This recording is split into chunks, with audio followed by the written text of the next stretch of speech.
Welcome to AU in View, a production of the Aurora University Communication Department. We bring you the people and the events of the Aurora University community. I'm Pietro. And I'm Andrew. And we'll be your host for this episode. Our feature stories for this episode will be going around campus, and we'll also be interviewing Hajar Ziki, AU AMA president, to talk about their most recent regional conference. But first, let's go over the latest news. For those of you looking to enhance your leadership skills, you have until Friday, October 31st to sign up for the Leadership, Education, and Development Program here at Aurora University, better known as LEAD. The LEAD program combines the principles of both social change and servant theories of leadership, including a commitment to the growth of people, building a community, and learning about the process and dynamics of group work.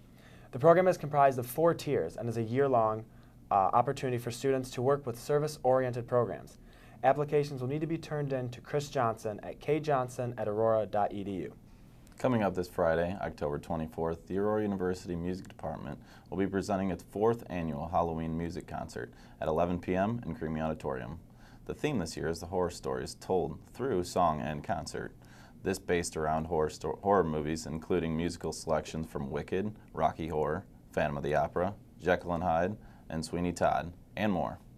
In collaboration with Sleep Out on the Quad, the music department will be accepting hygiene product donations at the night concert, and will be donated to these in need at the Hest House.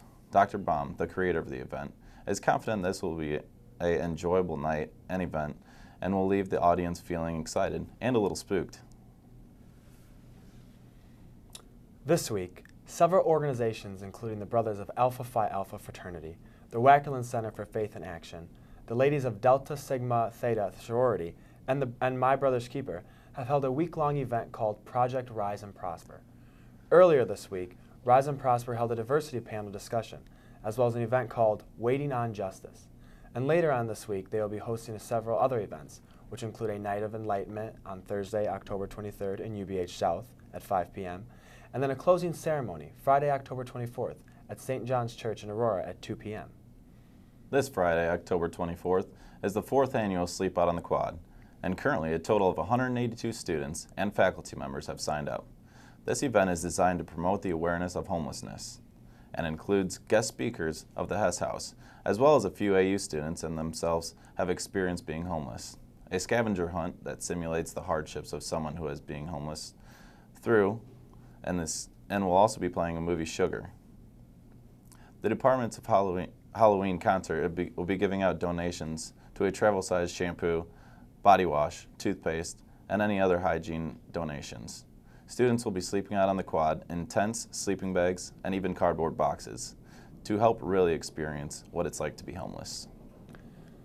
Today, we have a student spotlight news package on senior music major Kate Pomeranke.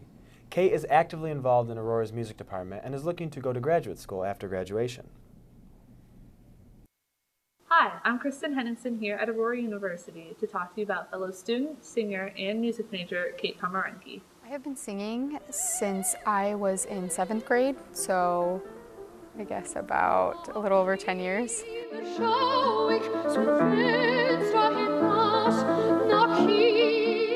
I chose music because in high school I did a lot of music stuff. I was in a lot of musical theater and I took lessons and I was just very, very involved. Like that was kind of my thing in high school, I guess. And I was really passionate about it. And at first I didn't really think it was realistic, but when I went to audition for colleges, I got a lot of scholarship money, so I just kind of decided to go for it.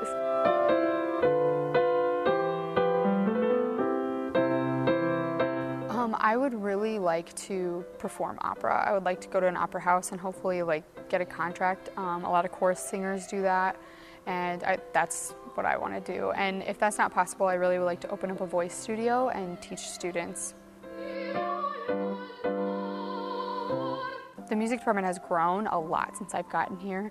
When I came here, I was one of, I believe there was maybe 3 or 4 music majors, and there's now I want to say there's about 10 of us now, and there's a lot of music minors. That wasn't really a thing either when I came here. There wasn't a lot of music minors, and now there's a lot. I really don't know a number, but I would say it's above like 20 or 30. It's around that. So And the choir has also grown a lot, which is really nice. We've grown from having, I guess, 20 kids in the choir and only 1 or 2 full-time faculty members to having 4 faculty members and a choir of in the 50s. And now we've got string quartets and 3 adjuncts in piano, and you know, we're just growing by leaps and bounds.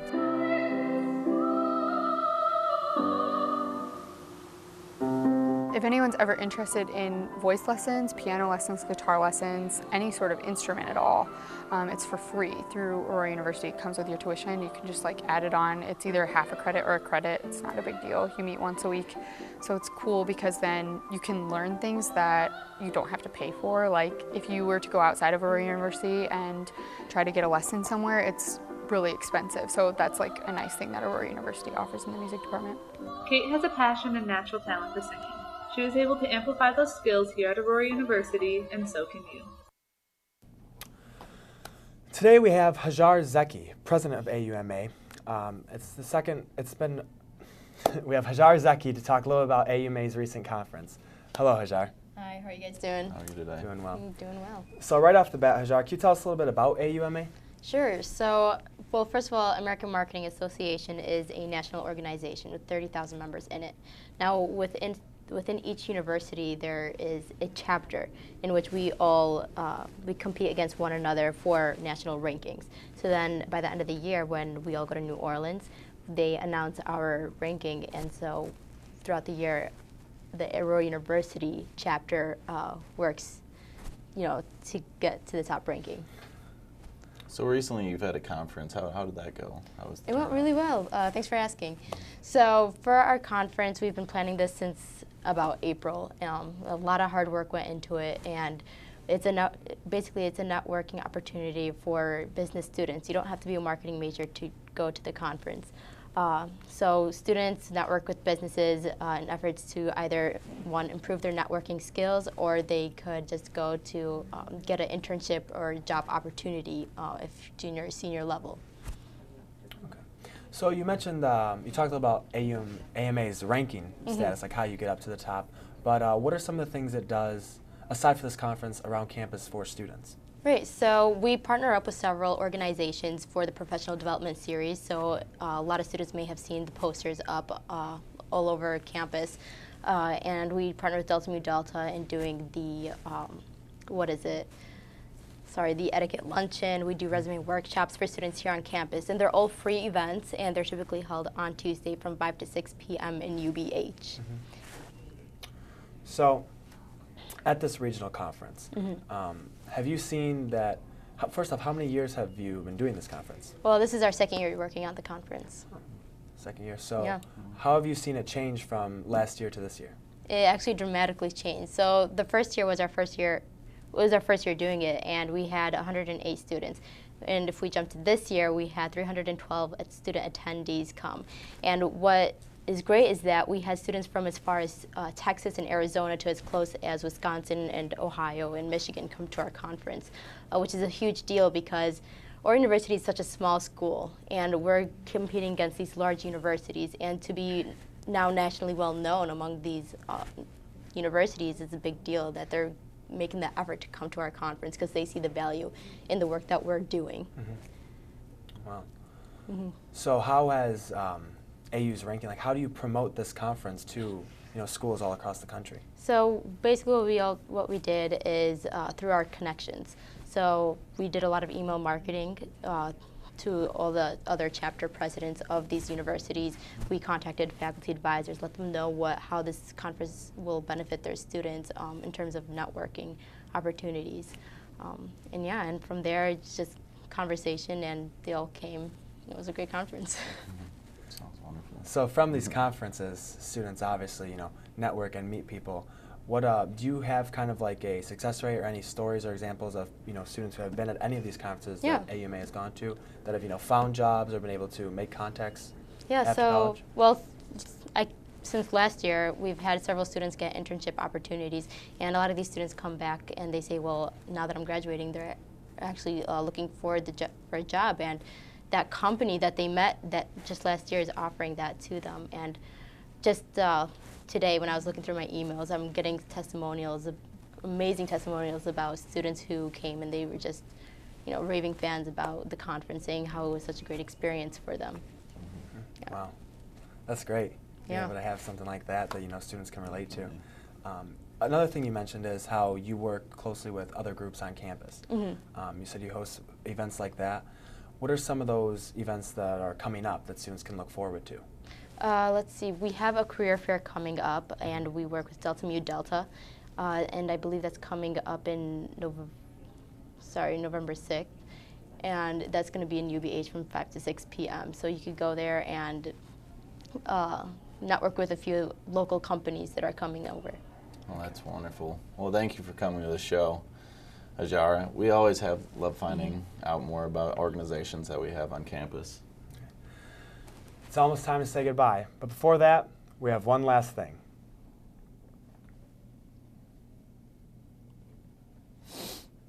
Tomorrow, Thursday, October 23rd, you can receive a free massage and do some meditative coloring in the Dunham Atrium from 11 a.m. until 3 p.m.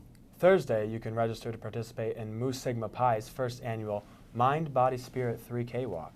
Registration is $15. October 25th, to register for this event, the table is in the cafeteria lobby from noon until 1 p.m. Also, on Thursday, October 23rd, Phi Eta Alpha fraternity and Gamma Pi Omega sorority will be hosting a Noche Latina for the UBH North, which goes from 6 p.m. until 10 p.m. There will be a sports equipment drive on behalf of Hesed House from now until Thanksgiving. The organization Play It Forward will be collecting any new or gently used sporting equipment. Donation boxes can be found across from the Aurora University campus. Don't forget, you can still find a brother from Pi Eta to help spare your spare change for Trick or Treat for Youssef, now until Halloween. Nolos' literary magazine is now accepting submissions for its fall 2014 issue. Submissions can include one-act plays, short fiction stories, poetry, as well as photography and artwork. Submissions are due by Saturday, October 25th, and can be sent to Nolos Literary Magazine. The Student Office Advisory Committee will be collecting canned goods for the canned good across the conference, and now until December. Boxes will be in Dunham Atrium, the Spartan Spot, the CAF, and the library lobby. Well, that's all we have for this episode of AU in View. Thanks for watching, and we'll see you next time.